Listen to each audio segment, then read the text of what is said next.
really, a lot of my time would be spent with the script, and then just sort of, repetition of what the story. I was, when I started out acting, very obsessed with the sort of, the method or Stanislavski approach. And now I kind of just have a sort of pick and mix of my own versions of that. I mean, I definitely wouldn't be method. Like, I like stepping in and out. So to sort of be in character and then step out of it and go back in, I find that keeps me fresh and also somewhat sane. And so what was great about this experience was, I kind of, just gave myself up to the way that Terry shoots. Because obviously there was no preparation with the script. It was just about, I guess the main thing with Terry that one would have to sort of keep in mind as an actor is that you have to be prepared to fall on your face over and over again all day.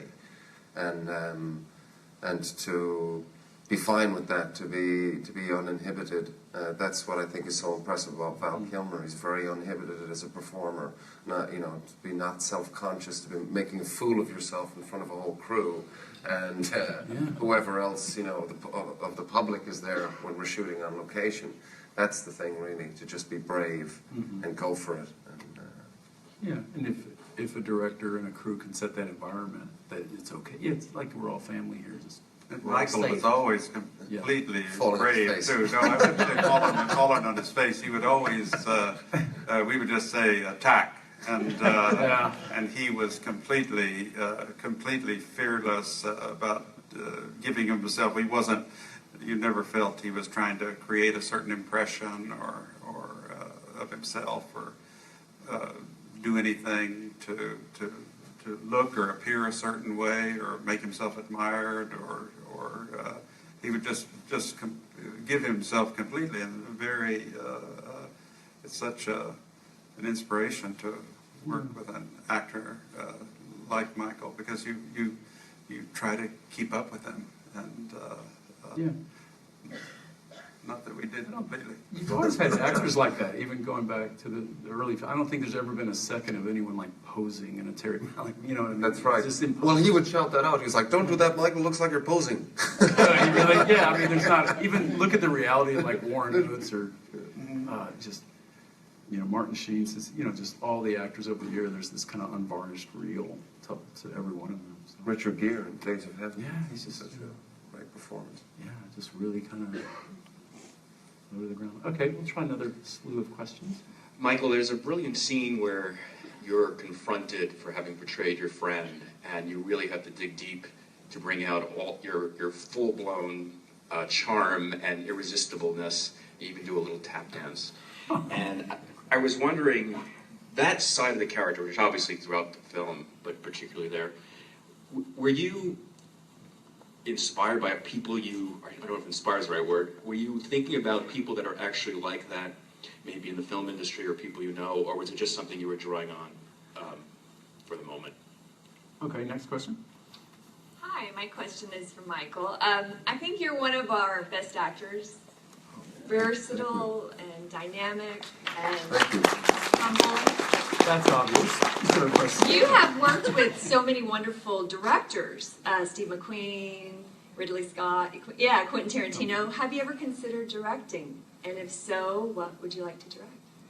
Okay, next question. My question is kind of twofold, both for Michael and for Terrence.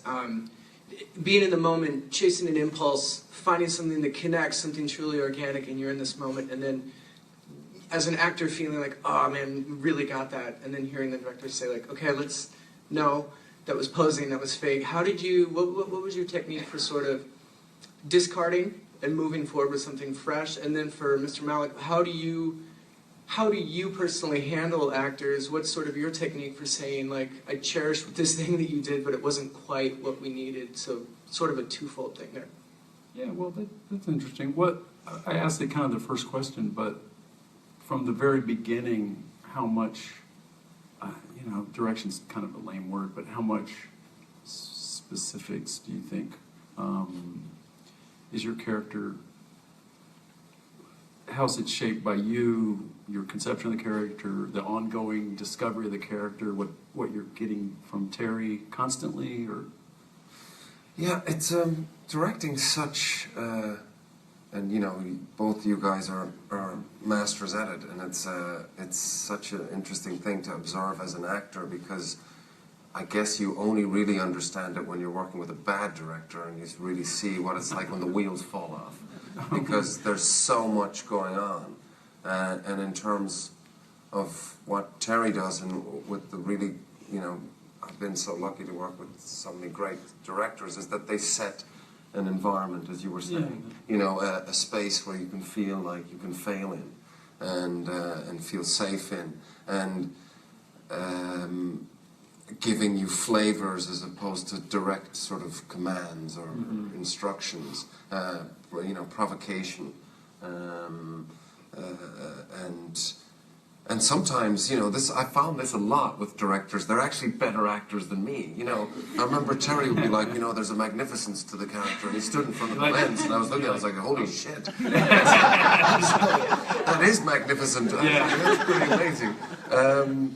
And I think, you know, it's kind of, with an actor and a director, I guess it's kind of like a love affair. There's a chemistry there, and either the chemistry is there or it's not. I feel like Terry knows exactly what he wants, and he's guiding you to that?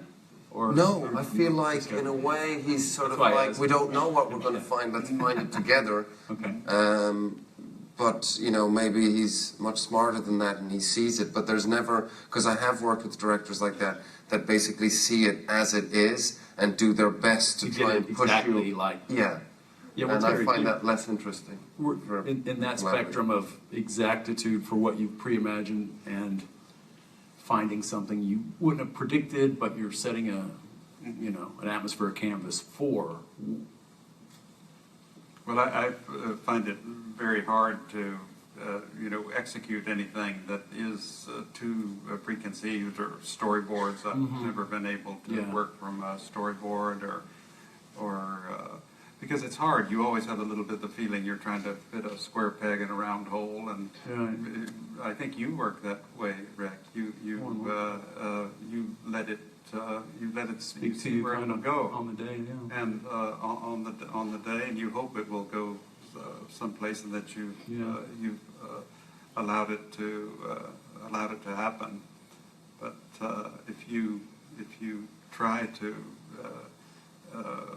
make things happen, they start to feel presented. They start to feel as though they the action had been premeditated and was now being presented to you, which starts to make it feel like theater, which is wonderful in its own right. But in the movies, you don't want the movies to be like theater. And yet, every single detail of film production, from the history of film to the second, is geared toward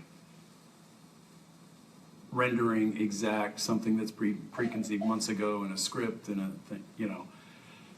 There's a lot of pressure typically for that blueprint to have it. So that's why I think it's remarkable, that you've created this form to fit, your language and your method to capture it is so unique, because it's frustrating when, you have limited time and budget and actor schedules, and, how to still be open to find, where your spirit is going. But, watching Terry work, and I just, my limited exposure to it is really inspiring and really wonderful, because as much as like the art department, particularly in a period film, they're like, okay, well, we need to have everything perfect, but everyone's kind of scrambling. But Terry and the actors, that poetic process is happening, and it's a beautiful thing, very spontaneous, and Terry's very happy he seems like you're in your groove, but the apparatus is having to just keep that atmosphere working. So I just admire that you've able to find that methodology in the modern film world, because it's completely unique. To be able to do what you've done is absolutely, it's so unique. I was thinking, it's the most sort of rebel filmmaking I've ever been part of, for sure. feel that too. Any questions before The what? directing, I would like to Yes. direct. What should I direct? Something contained. Yeah. Something- One room, Exactly. 2 actors. Exactly. Yeah, definitely. I can't remember. Well, Michael will be a splendid director, I'm quite sure of that, so. Some actors you work with, it's the questions they ask and the way they feel. You go, okay, that's it. Well, think about it. The history of film, the best job before directing is acting. It's what they don't really teach in film schools. They're not connected to drama departments or acting, but actors have the best. I think it's because you have a lot of work. You've worked with a lot of, between your theater work, all your film work, and the variety of, a smart actor has a huge palette of experience. And, okay, like you said, bad director, okay, I won't do that. It's like a player. I have a crappy coach. Okay, that didn't motivate me. That's hurting. So you really can put together if you're thinking that way. So it's no surprise that if you look at a lot of the top directors, just go down the list, so many have been actors or still are actors. Or it's the best entry position, I believe. So when are you going to make this movie? Next year. No, I have no idea, but it's something that it's funny because it's starting off as an actor. Obviously, it's a very unpredictable career choice, and so I found that I was very focused for so many years. A lot of energy going into sort of just getting an opportunity to work. Yeah. And then sort of getting an opportunity to sort of, get a lead role. And so a lot of it's sort of focused on a singular task. Sure. And since I've had the opportunity to work on so many great films with so many great collaborators and directors, I've started to enjoy more and more the collaborative process. We were talking about that backstage. That's really something that I really marvel at now. The idea that you get this bunch of strangers together and they have to sort of gel and create, and that really is, I guess, the key to making a film is the casting, not just of what's in front of the camera, but what's behind the Crew camera. and everybody. And the whole sort of mechanics of how films get made. I find that really, really fascinating, and I've enjoyed being sort of behind the monitor more and more as the years have gone by. And can I say, just of all the Austin filmmakers, it strikes me, Terry's the only one who went to high school in Austin. So, just that popped in my head. Because this is such an Austin movie. No, It's the ultimate Austin movie, and I think you're the ultimate Austin, like I said, a lot of us live here, but you go back, you've seen Austin change the most. We have. It's so surprising. My wife and I were talking about when we came down. Even today, there were all these new buildings. You go, this wait, hotel where did that come across the from? street we hadn't seen before. We I know. saw the ironworks were still there. Your film's already a period film, I see the thing, it's like, oh, that's not there anymore. That's true. That old located the Alamo Draft House where that was. We shot around there, and that's completely gone. Yeah, that's all something else. So. But it's magical to see it, and I love the contrast. Like, there's Enchanted Rock, there's these wonderful, I guess outside the trip to the Mexico section, which is wonderful, but it's just a great, visual ride, So. We'll try a few more questions. Let's do the... First of all, Mr. Malick, congratulations. The movie was wonderful. It was worth the long line. I loved it. My question's for Michael. With all the fans you have around the world, because you're very, very, very, very brilliant actor. And so with all the fans you have around the world, if you've ever inspired one to write something with you as a central character, like if they've never written, anything professionally, but you've inspired them to write it, would you be willing to read it? Okay. And if you are, We'll get to that. Hi, I have a question for Mr. Malick. Whenever Michael was talking about acting and then you would be off to the side shooting a beetle, I just got a rush of images from your films that are seemingly spontaneous imagery or things that aren't necessarily conventional that you would expect to see in a film. And that is something that I I think kind of defines your films in my memory. My question would be, how do you know to trust your instincts or your impulses whenever you see those things or you have those inspirations and you know that you have to document in that moment? Hi. As you said, the trip in Mexico is, to me, really interesting because, as you said at the beginning, there were lots of locations, and one, I think, is Yucatan, Mexico. And my question is, did you consider like Yucatan in the beginning of the script, or it was like Chivo has influence in a way, or I don't know, like, because to me there were some like scenes that were really interesting, like when the old lady was like around. So that's my question. Thank you. Was that 3? Yeah. That's 3. Can I? So, Hi. Breaking the rules here. Actually come from Poland, and I was in a big shock when I heard the most popular Polish prayer to Santa Maria, and I was like, am I hearing right?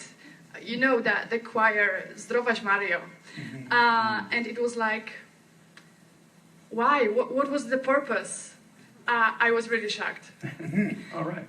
Well, could you tell me why? Because it's really bothered me.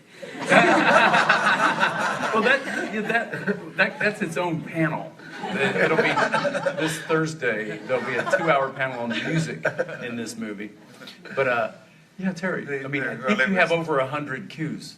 No, we do have a lot, and that cue was to show Michael's character suddenly haunted by the death of his wife, that in some way he was responsible for, and he was realizing that, and we didn't expect that anyone would understand the words. I would say that. Yeah.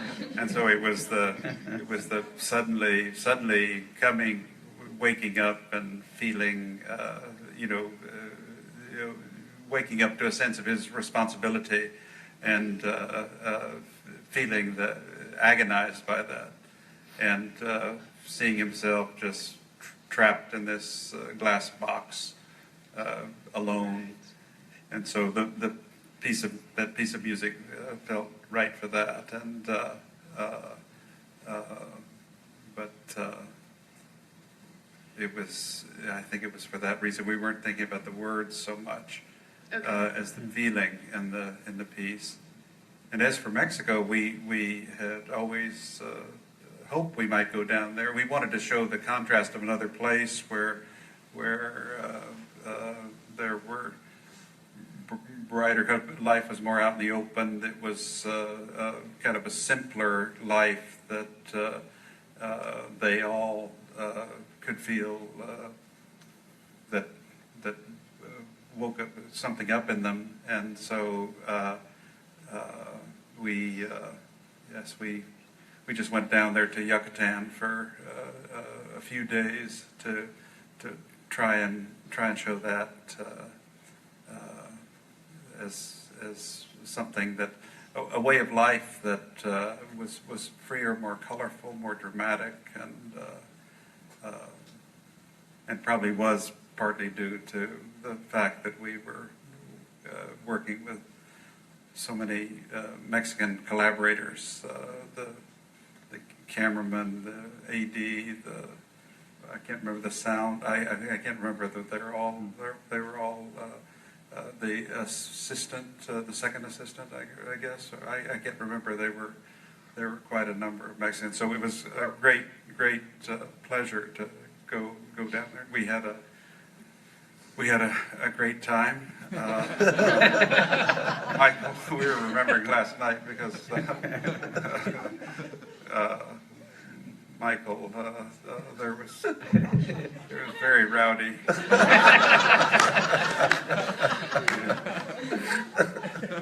Wow.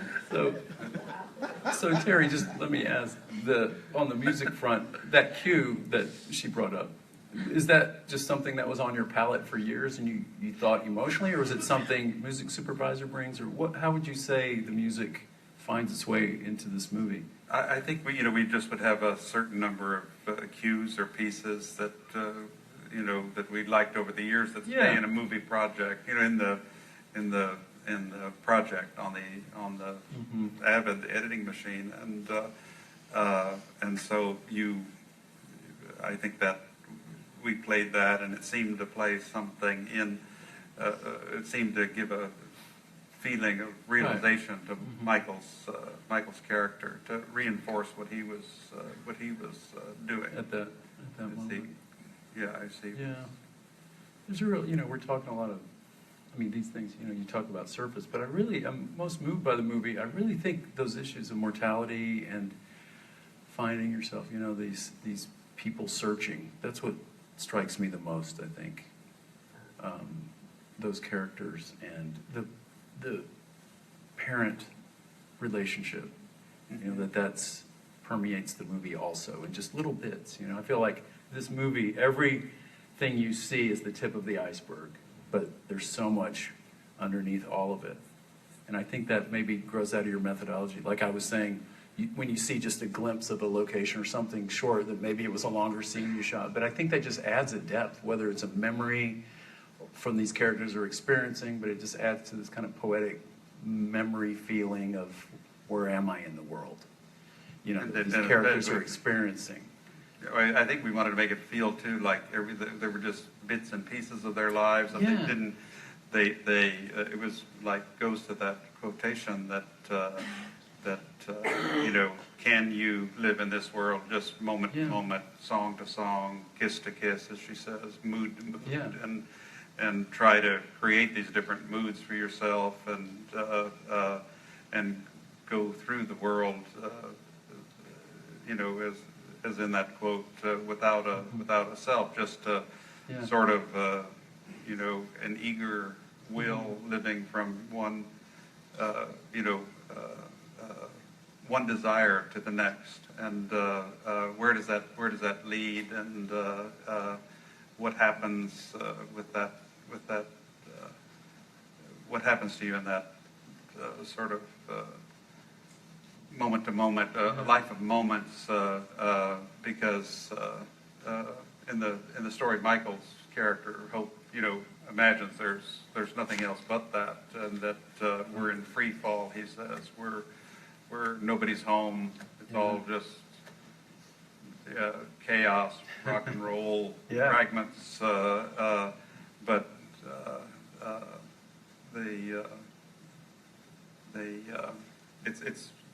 it's a hard thing to convey, and we didn't know how. So doing lots of locations and lots of songs was our best guess about how to do that. Well, I feel you've accomplished it. Just on that deep kind of poetic level of just pure. It's kind of a pure cinema in a way. It's just what you feel and how you process the world. One thing reminds you of something else, an interconnection, a separation, an alienation, a out of your body feel, a visceral feel. It's really hard to fit that into a typical dramatic structure. Cinema's unique that way. It can capture something that no other art form can, and so I appreciate you finding that. There were some questions before. I don't know, anything? I can't remember. Okay. Do we have more? Yes, right now I am. What? Oh, right, if somebody wrote a script. Yeah, my agent sitting right over there. I always sort of, I guess, the thing is to always be alive to new filmmakers, for sure. Always. Okay, excellent. Scripts. The best scripts, they find their way. They percolate up. Okay, we have time for a few more questions, I think. Hi, I hope you're having an amazing South by Southwest experience, and congratulations. Michael, I was wondering if you could touch on your working with your co-stars, because you and Rooney and all of Natalie, Ryan are in such a high caliber, and this kind of stream of consciousness way of filming. I was wondering if there's any magnetic experiences that have really stuck with you that are in the film, or didn't necessarily make the film, but they happened when you were shooting. And that could also go to Terry, because I'm sure you have different perceptions. Okay, and one more question. Hi, my question to Richard and Terrence is that what is your stance on how do you approach, or what is your opinion about superhero or comics-based movies like DC, Marvel, superhero movies? Because in my opinion, you represent diametrically the opposite of what they stand for. But I'm just interested. Okay. And to Michael, I would like to ask that how do you approach these kind of superhero characters when so much is pre-written for you in the role? Thank you. Okay, and last question here. And then... Yeah, hi. When the cast came on the stage at the Paramount beforehand, most of you talked about being allowed a level of freedom that you weren't sort of accustomed to. And I guess a question for Terrence, how do you communicate that to the actors in terms of showing that freedom? And to Michael, what are some of the better examples in the movie where you showed that freedom and cut loose? And I had one single question, which was the scene in the bar where the Ryan Gosling character breaks the beer bottle, and you sort of look a bit surprised and look at the camera. Was that one of those moments? But I'm just keen to know within the movie, what are some of the more interesting moments where you showed that freedom and improvisation, if you like? You know? I like that Ryan's the only human in the world who doesn't know you're sleeping with his girlfriend. Well, in the known universe, who doesn't already pick that up. But, yeah, I was going to ask that question. What a wonderful, the only note would be, did you think about casting up this movie a little bit? No, yeah, it's a wonderful cast. How do you approach it, Terry? Are there just a lot of actors that you know their work and want to work with them? You run into them. How does it? Well, yeah, so you just say, would you like to make a movie together, and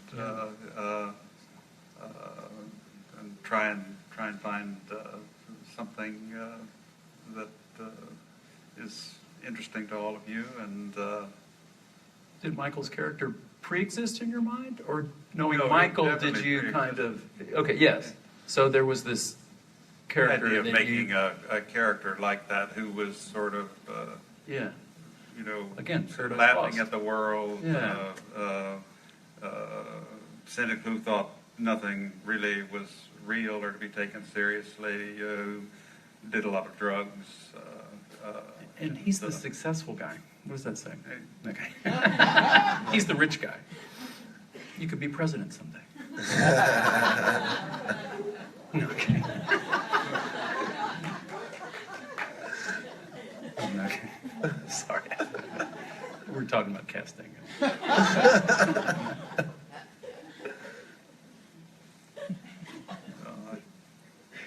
And I can't remember the other question. It was about whether it was a specific scene. There was a specific Yeah, scene. who's asking you, Michael, about working with the other actors? What stuck with me? I got to say, it really does sort of bring everything down to sort of, boils down to sort of one common denominator. You're just trying to survive altogether because,